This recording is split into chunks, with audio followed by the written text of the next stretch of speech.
Buenas. Bueno, seguimos con función pública. Esta vez vamos a dar el vídeo tercero, planificación de los recursos humanos. Aquí veíamos que habían como dos grandes apartados dentro de la función pública.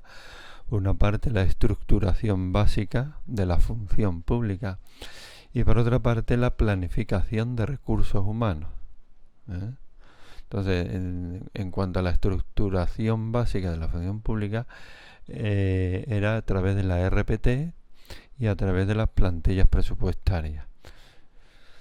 La función pública, según la Ley 6/85 andaluza, dice que está constituido por las personas integradas en la administración de la misma y de sus organismos autónomos. Es una terminología antigua, pues una relación de servicios profesionales y tal, ¿vale? Y no forman parte de la función pública los titulares de cargo que sean nombrados por decreto. Bueno, simplemente recordarlo de la estructuración de la función pública básica. Hoy vamos a dar en este vídeo la planificación de recursos humanos, que era el otro bloque de contenido. Los recursos humanos se planifican mediante plan de empleo, mediante ofertas de empleo público o oferta pública de empleo, da igual el orden, y por el registro de personal, ¿vale? Según la normativa básica del EBEP, en el artículo 69.1, pues dice que la planificación de recursos humanos tendrá como objetivo contribuir a la consecución de la eficacia en la prestación de los servicios y de la eficiencia en la utilización de los recursos económicos disponibles, mediante la dimensión adecuada de sus efectivos, su mejor distribución, formación, promoción profesional y movilidad. ¿Vale? Bueno, pues vamos a empezar con la planificación de los recursos humanos. Primero daremos el plan de empleo o planes de empleo, que significa. Luego pasaríamos a las ofertas de empleo público y por último tocaríamos el tema de los registros de personal, ¿vale? Empezamos con plan de empleo. Bueno, como veis ahí en el recuadro superior en azul, según el EB, artículo 2, dice que las administraciones públicas podrán aprobar planes para la ordenación de sus recursos humanos, que incluyen, entre otras, algunas de las siguientes medidas. Bueno, no lo pongo ahí, simplemente veré en lo que dice el artículo 2 del EB y ya está.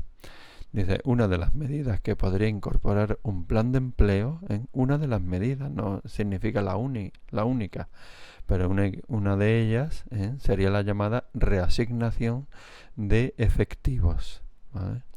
Regulada principalmente en la legislación del Estado, sobre todo en la Ley 30/1984, la de medidas. Andalucía apenas lo tiene regulado, con lo cual se va a nutrirse Andalucía de la legislación básica directamente.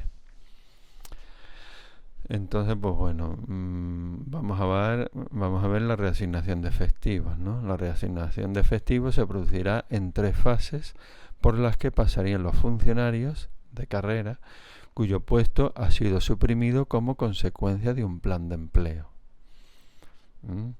La primera fase dura un máximo de 6 meses, la segunda fase un máximo de 3 meses y la tercera fase, que se llamaría expectativa de destino, tendría como máximo un año. 6 meses, 3 meses, un año. Si tampoco se consiguiera puesto de trabajo, pues pasaría la excedencia forzosa. Durante la reasignación de efectivos en cualquiera de las fases, pues voluntariamente, en caso de que no obtenga ningún puesto, pues voluntariamente pasaría a la situación de excedencia voluntaria incentivada. Bueno, ¿en qué consiste cada una de las fases de una reasignación de efectivos? En la primera fase, como digo, un máximo de 6 meses, la situación administrativa es situación en activo, ¿vale? Sigue estando en activo. Las retribuciones las del puesto que desempeñaba antes de suprimir el puesto, ahora se ha quedado sin puesto de trabajo. Cogería un puesto de similares características, obligado en mismo municipio o voluntario en distintos municipios, el puesto que le oferten. Y si no se obtiene puesto, pues se pasaría a la siguiente fase, la segunda fase. Y si sí, pues entonces tomaría posición y se escribiría con carácter definitivo. Que no coge ningún puesto de trabajo, pues pasa a la segunda fase, con un máximo de 3 meses en el caso que no consiga ningún puesto.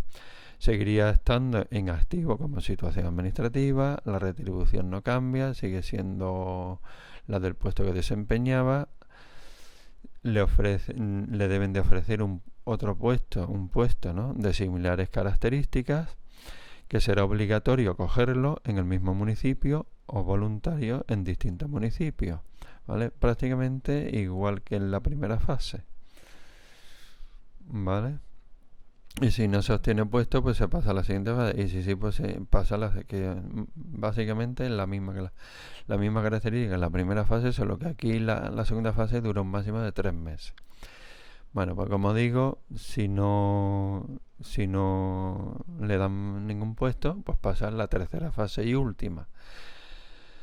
Esta tercera fase tiene una duración máxima como mucho de 1 año, y esta tercera fase de la reasignación de efectivos se encontraría en la situación administrativa de expectativa de destino, ¿vale? Ya cambia la situación administrativa. También cambian las retribuciones, Aquí cobraría solamente las retribuciones básicas, el complemento de destino del puesto de trabajo y el 50% del complemento específico, ¿vale? Le deben de ofrecer un puesto de similares características, y es obligatorio aceptarlo siempre y cuando esté en la misma provincia, ¿vale? Ya cambiamos, ya aumenta el rango territorial, ¿no? Si no se obtiene ningún puesto, pues se pasará a la excedencia forzosa, que es la siguiente, ¿vale? En el máximo de 1 año. Y mientras tanto, mientras está en expectativa de destino, en esta tercera fase de reasignación de efectivos, pues está adscrito al MAP, el Ministerio de Administraciones Públicas. Bueno, pues como digo, si pasan las 3 fases y no consiguen ningún puesto de trabajo, pues automáticamente pasaría a la excedencia forzosa, que eso sería otra situación administrativa, ¿vale? No es el tema de este vídeo, pero bueno, ya que estamos hablando del plan de una reasignación de efectivos, pues vamos a hablar de excedencia forzosa. Entonces, como digo, que no coge ningún puesto en la reasignación de efectivos, pasa a la excedencia forzosa automáticamente. Aquí si cobra, a pesar de que está en excedencia, cobra las retribuciones básicas y las prestaciones familiares por hijo a cargo en su caso. El tiempo, mientras que está en excedencia forzosa, se le computa para los derechos pasivos y para los trienios. Mientras que está en excedencia forzosa, tiene la obligación de participar en los concursos y cursos que se convoquen. No podrá desempeñar puestos de trabajo en el sector público. Si lo tuviera, pasaría a la situación de excedencia voluntaria por prestación de servicio en el sector público, y debe de aceptar puestos de similares características. Bueno, y lo que pongo abajo de la diapositiva es que durante la reasignación de efectivos o durante la excedencia forzosa, en cualquier momento puede solicitar la excedencia voluntaria incentivada, ¿vale? Que tiene unas ciertas características que son las que están ahí puestas. La excedencia voluntaria incentivada tiene una duración de 5 años e impide desempeñar puestos de trabajo en el sector público bajo ningún tipo de relación funcionarial o contractual. Concluido el plazo de los 5 años, se pasa automáticamente, si no se solicita el reingreso desde el mes siguiente a dicha finalización, a la situación de excedencia voluntaria por interés particular, ¿vale? Solicitado el reingreso al servicio activo en tiempo y forma, pues se otorgará una adscripción provisional por la Dirección General de Recursos Humanos y Función Pública, ¿vale? Derecho a una mensualidad de las retribuciones de carácter periódico, excluidas las pagas extraordinarias y excluido también el complemento de productividad. Devengadas, las retribuciones de carácter periódico son devengadas en el último puesto de trabajo desempeñado por cada año completo de servicios efectivos y con un máximo de 12 meses, ¿vale? Y el tiempo no es computable, mientras que está en la actividad voluntaria incentivada. Bueno, como digo, esto es una de las partes del tema de las excedencias, ¿no? De las situaciones administrativas del funcionario. Pasa que, bueno, lo comento aquí dentro del plan de empleo porque está relacionado con la reasignación de efectivos. Bueno, seguimos. Hemos hablado del plan de empleo y dentro del plan de empleo, cuando el puesto ha sido suprimido, pues entonces el procedimiento de reasignación de efectivos y relacionados. Pasamos al segundo bloque. Hemos hablado del plan de empleo, ahora de la OPE, de las OPE. La OPE, según el EB, artículo 30, pues dice la necesidad de recursos humanos con asignación presupuestaria que deban proveerse mediante la incorporación de personal de nuevo ingreso serán objeto de oferta de empleo público o a través de otro instrumento similar de gestión de la provisión de las necesidades de personal, lo que comportará la obligación de convocar los correspondientes procesos selectivos para las plazas comprometidas y hasta un 10% adicional, fijando el plazo máximo para la convocatoria de los mismos. En todo caso, la ejecución de la oferta de empleo público o instrumento similar deberá desarrollarse dentro del plazo improrrogable de 3 años en la ejecución de la oferta. O sea, la OPE no es un reglamento, es un acto administrativo. Bueno, la oferta de empleo público o instrumento similar que se aprobará anualmente por los órganos de gobierno de las administraciones públicas deberá ser publicada en el diario oficial correspondiente. Por último, dice el EBEP, en el artículo 70, que la oferta de empleo público o instrumento similar podrá contener medidas derivadas de la planificación de recursos humanos. Bueno, eso es lo que dice el EBEP, ¿no? Como siempre, dirigido a todas las comunidades autónomas con carácter básico. Ahora, en el caso de Andalucía ya teníamos la ley 6/85, que lo dedica a la oferta de empleo público, los artículos 35 y 36.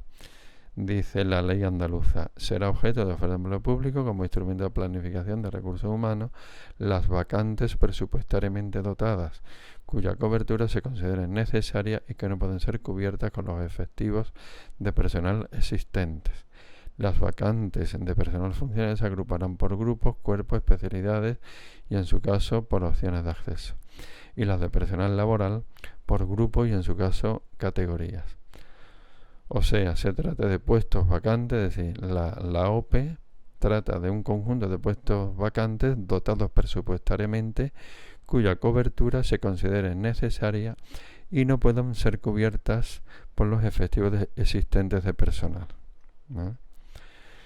Sigue diciendo la ley andaluza: los puestos de trabajo vacantes correspondientes a las plazas, incluidas las convocatorias que se ofrezcan para ingreso de nuevo personal, no precisarán de la realización de concurso previo entre quienes ya tuvieran la condición de funcionario. Las ofertas de empleo público serán aprobadas por el Consejo de Gobierno a propuesta del titular de la Consejería de Gobernación y Justicia, actualmente sería la Consejería en materia de Administración Pública. Las ofertas de empleo público se elaboran previamente por la Dirección General de Recursos Humanos y Función Pública, previa negociación a su vez con los sindicatos. La OPE, al tratarse de un acto administrativo del Consejo de Gobierno, admitiría recurso administrativo de reposición, ya que agota la vía administrativa. La publicación de la oferta obliga a la convocatoria de las pruebas selectivas de acceso para las plazas vacantes comprometidas en la misma, con la posibilidad de un aumento de hasta el 10% adicional para prever el supuesto de que en el intervalo que medie hasta la resolución se produzcan nuevas vacantes. Ahí os pongo un resumen, ¿vale? Abajo del todo, de ese resumen, en la OPE de cierto año aparece un listado de cuerpos y especialidades, con el número de plazas a convocar en cada uno, ¿vale? Por ejemplo, esta podría ser una OPE, la del año 2017, de turno libre, acceso libre. Entonces tenemos ahí los cuerpos A11, A21, el C11 y el C21, ¿vale? Y las especialidades, pues las que veis ahí. Y cada una de las especialidades, pues el número de plazas que tienen que convocar en ese año, ¿vale? Bueno, aquí esto está muy bien porque es un cuadro resumido y en el que se distingue muy bien lo que dice cada una de las normas jurídicas. Incluso he añadido la última columna de la derecha, lo que dice el decreto 2/2002.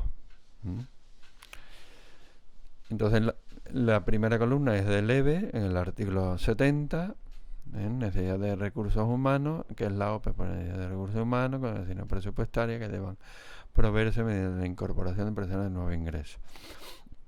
Obligación de convocar los correspondientes procesos selectivos para las plazas comprometidas y hasta un 10% adicional, fijando el plazo máximo para la convocatoria de los mismos. En todo caso, la ejecución de la OPE o instrumento similar deberá desarrollarse dentro del plazo improrrogable de 3 años. La ejecución, en todo caso, 3 años. Y luego se aprobará anualmente una vez al año, por los órganos de gobierno de las administraciones públicas y publicado en el diario oficial correspondiente. Y bueno, finalmente dice también el EVE podrá contener medidas derivadas de la planificación de recursos humanos. Después, en el caso específico de Andalucía, según la ley nuestra andaluza de ordenación de la función pública, artículo 35, dice que las OPE son vacantes presupuestariamente dotadas, cuya cobertura se considere necesaria y que no pueden ser cubiertas con los efectivos de personal existentes. Obligación de convocar con posibilidad de aumento hasta el 10% adicional. Y aquí en Andalucía pues se aprobará por el Consejo de Gobierno a propuesta del titular de la Consejería en materia de función pública. Y luego finalmente, según el decreto 2/2002 en el artículo 4, pues dice que se aprobará la OPE, ¿no? Se aprobará por el Consejo de Gobierno a propuesta del titular de la Consejería en materia de función pública y añade la coletilla y previa negociación con las organizaciones sindicales más representativas. ¿Vale?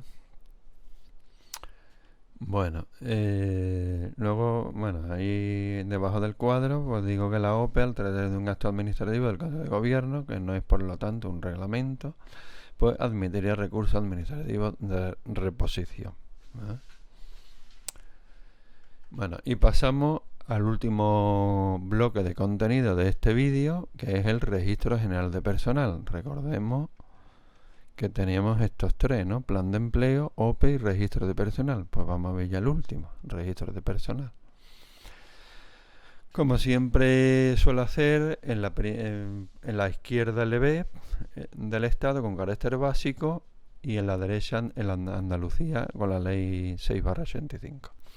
Bueno, con carácter básico el EB a la izquierda dice: cada administración pública constituirá, cada administración pública, un registro en el que se inscribirán los datos relativos al personal contemplado en los artículos 2 y 5 del presente estatuto y que tendrá en cuenta las peculiaridades de determinados colectivos. Vale. Dice: los registros podrán disponer también de la información agregada sobre los restantes recursos humanos de su respectivo sector público. 3. Mediante convenio de conferencia sectorial, acordarse en otro de los vídeos que conferencia sectorial era una de las maneras de relacionarse entre sí las administraciones públicas, ¿no? Bueno, pues mediante convenio de conferencia sectorial se establecerán los contenidos mínimos comunes de los registros de personal y los criterios que permiten el intercambio homogéneo de la información entre las distintas administraciones, con respeto a lo establecido en la legislación de protección de datos de carácter personal. Bueno, sigue diciendo el EB: las administraciones públicas impulsarán la gestión integrada de recursos humanos. Y por último, cuando las entidades locales no cuenten con la suficiente capacidad financiera o técnica, la AGE y las comunidades autónomas cooperarán con aquellas a los efectos contemplados en este artículo, ¿vale? Eso, como siempre, le ve dirigido a todas las comunidades autónomas. En el caso específico de Andalucía, la Ley 6/85, el artículo 15, dice lo siguiente. Dice, en la Consejería de la Presidencia, es decir, sería en la Consejería competente en materia de personal o de función pública, pues existirá un registro general de personal, en el que, en coordinación con el registro central al que se refiere el artículo 3 de la Ley 30/84, bueno, en carácter básico, ¿no? Se inscribirá en el registro de personal, se inscribirá todo el personal, y en el que se anotarán todos los actos que afecten a la vía administrativa del mismo, que reglamentariamente se determinen, pero sin que pueda figurar dato alguno relativo a raza, religión u opinión. La utilización de los datos del registro estará sometida a las limitaciones previstas en el artículo 18.4 de la Constitución. Sigue diciendo la ley andaluza: los derechos individuales reconocidos al personal no serán efectivos sin la previa inscripción en el registro. Esto es importante. ¿Esto qué significa? Dicho al revés, que para que sea efectivo, para que produzca efectos, los derechos individuales, debe estar inscrito en el registro, ¿vale? Si hay un acto administrativo de un derecho individual que no está anotado o que no está inscrito en el registro, no va a ser efectivo. Bueno, seguimos con la ley 6/85. Dice, el personal tiene derecho a conocer su propio expediente y a obtener certificado del mismo.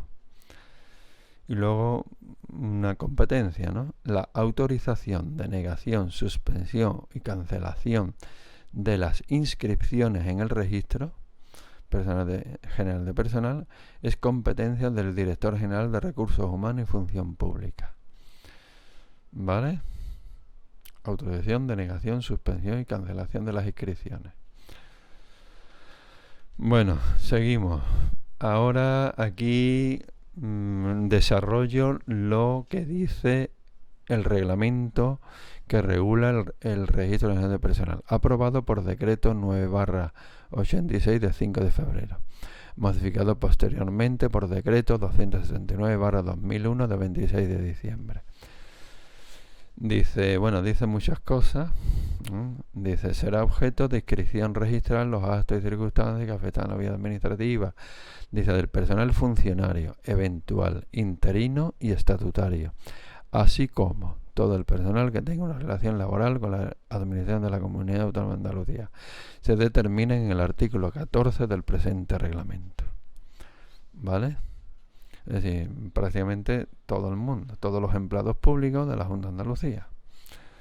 Dice, cualquiera de los actos que con arreglo a este reglamento deben ser objeto de inscripción no surtirán efecto si la previa inscripción en el registro de personal. Eso ya lo decía la ley 6/85 dicha anteriormente. Dice, la inscripción de los contratos laborales de carácter indefinido en el registro general de personal efectuada a través del SIRUS es el momento en el que la AJA manifiesta su voluntad de contratar. Eso es ante la inscripción de los contratos laborales de carácter indefinido, ¿vale? Esto lo han preguntado muchas veces en los exámenes. Después, los derechos de carácter económico que afecten a la vida administrativa del personal derivado de cualquiera de los actos previstos en el artículo 14 no podrán hacerse efectivos si la previa inscripción del acto corresponde a eso. Repetir lo mismo otra vez. Dice, no será necesaria la acreditación documental de aquellos actos o circunstancias alegados por los interesados para su consideración. Los oportunos procesos selectivos y concursales figuren inscritos en el registro general de personal. No será necesaria la acreditación documental en el caso de que se hayan presentado oposiciones, procesos selectivos y concursales. Otro punto, dice, el contenido de las inscripciones registrales se presume exacto y válido. Todas las inscripciones registrales serán efectuadas a través del SIRUS. Los documentos emitidos a través de dicho sistema gozarán de la plena validez y eficacia del documento original, generando los derechos y obligaciones establecidos en la normativa vigente, como si fuera un original. Dice, por su parte serán válidas y eficaces las copias expedidas a través del SIRUS, tanto por los órganos competentes del registro como por los distintos órganos competentes en materia de personal. Las inscripciones registrales no convalidan los contenidos ilícitos o irregulares de los actos. El personal comprendido en el ámbito de aplicación de este reglamento tendrá libre acceso a su expediente personal. Tanto los titulares de los actos registrales como sus causavientes podrán solicitar y obtener certificaciones de las inscripciones o anotaciones obrantes en el registro, ¿vale? Tanto los titulares como sus causavientes. Seguimos. Los documentos expedidos directamente a través del SIRUS o las certificaciones efectuadas por los órganos competentes del registro acreditan fehacientemente las inscripciones registrales. Las inscripciones o anotaciones producirán sus efectos mientras no se proceda a la rectificación o cancelación, que en su caso proceda. No procede la inscripción o anotación incompatible con otra anterior sin antes renovar legalmente el obstáculo. Vale. Dice, los órganos competentes del registro velarán por el cumplimiento de la Ley Orgánica de Protección de Datos y garantía de los derechos digitales. Vale.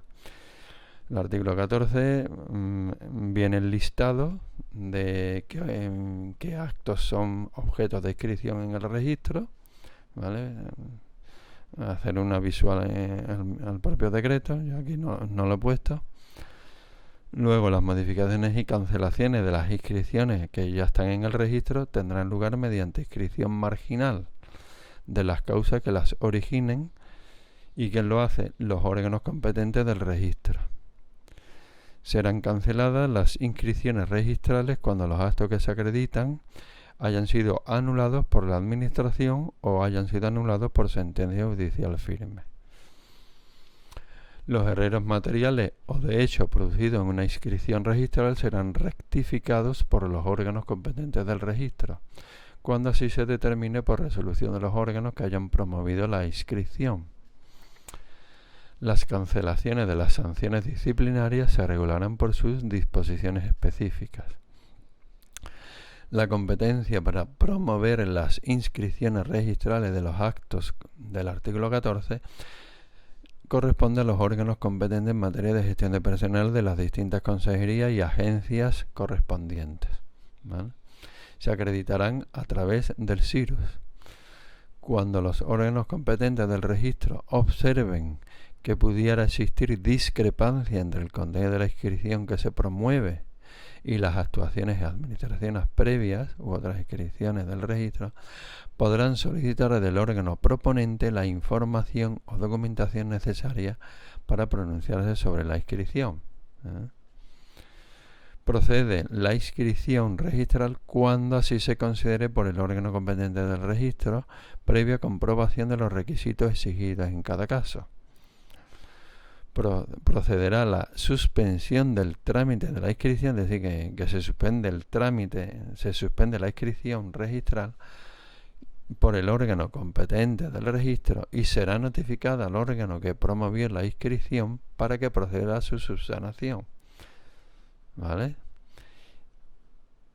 Una cosa parecida pero distinta es proceder a la denegación de la inscripción pretendida por el órgano competente del registro y será notificada ahora a los dos simultáneamente, a quien promovió la inscripción y al titular también del acto, con indicación de los recursos que procedan.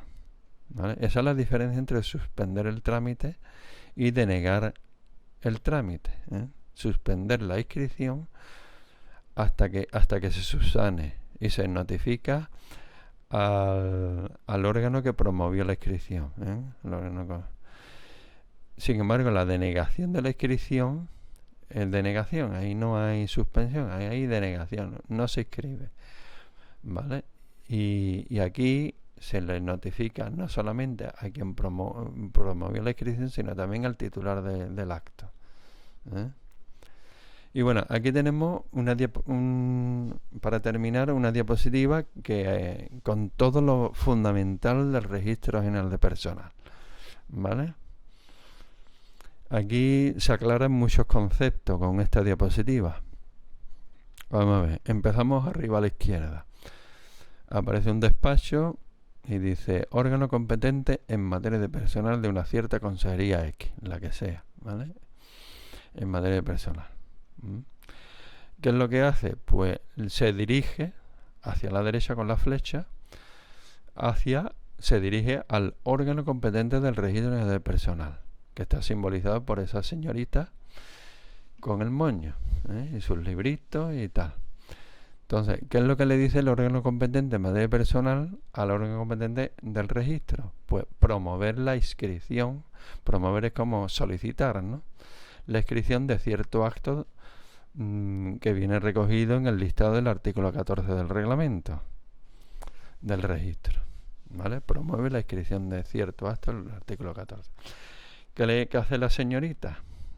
El órgano competente del registro de personal, pues recibe esa propuesta de inscripción de cierta persona que trabaja en esa consejería X, lo lee, comprueba los requisitos exigidos de dicho acto y procede a uno de 3 cosas que puede hacer. Si está bien, pues lo escribe directamente y sería la inscripción 1 o la inscripción que sea, la inscripción 2, la que venga a continuación, ¿vale? Una inscripción. Pero ¿qué pasa? Que a lo mejor cuando lo lee se da cuenta que está mal. Si está mal, puede decidir suspender su inscripción o puede decidir denegar su inscripción, dependiendo del nivel de fallo que tenga eso que se quiere inscribir. Entonces, si tiene poca importancia, vamos a decirlo así, pues entonces suspende su inscripción y notifica la subsanación porque tiene poca importancia, con lo cual tiene arreglo, es subsanable, y entonces lo que hace es notificar la subsanación correspondiente a ese órgano de competente en materia personal de dicha consejería X, ¿vale? Pero también puede suceder que ese órgano competente en registro de personal, cuando recibe la propuesta de inscripción, pues vea un fallo muy gordo y entonces decida denegar su inscripción. En ese caso, notifica al órgano competente en materia personal de la consejería X, pero también al titular del acto, con indicación de los recursos que procedan, pues le notifica que deniega su inscripción en el registro. ¿De acuerdo? Bueno, aparte de estos 3 casos, hemos dicho lo de la inscripción marginal. Puede haber inscripción marginal que cancele una cierta inscripción anulada por la administración o por sentencia judicial firme.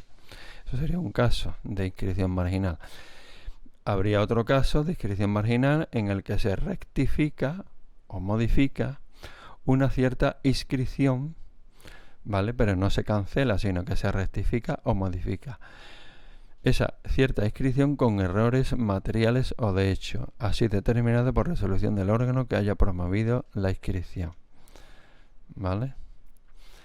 Por lo tanto, habían dos tipos de inscripciones marginales. Y bueno, luego pongo ahí una serie de puntos acerca de los actos y sus inscripciones en el registro de personal que está en el recuadro de fondo verde. Dice, los actos afectan a la vía administrativa, son los del listado del artículo 14.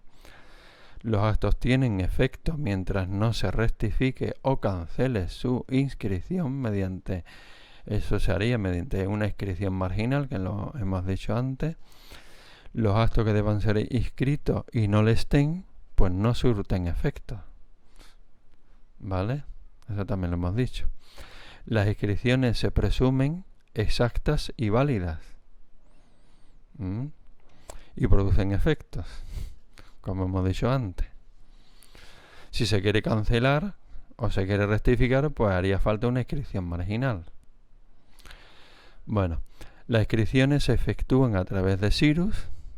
Las inscripciones no convalidan los actos ilícitos o irregulares, está claro, y el control de las inscripciones lo hace el Director General de Recursos Humanos y Función Pública. Bueno, pues nada, hasta aquí el vídeo de hoy.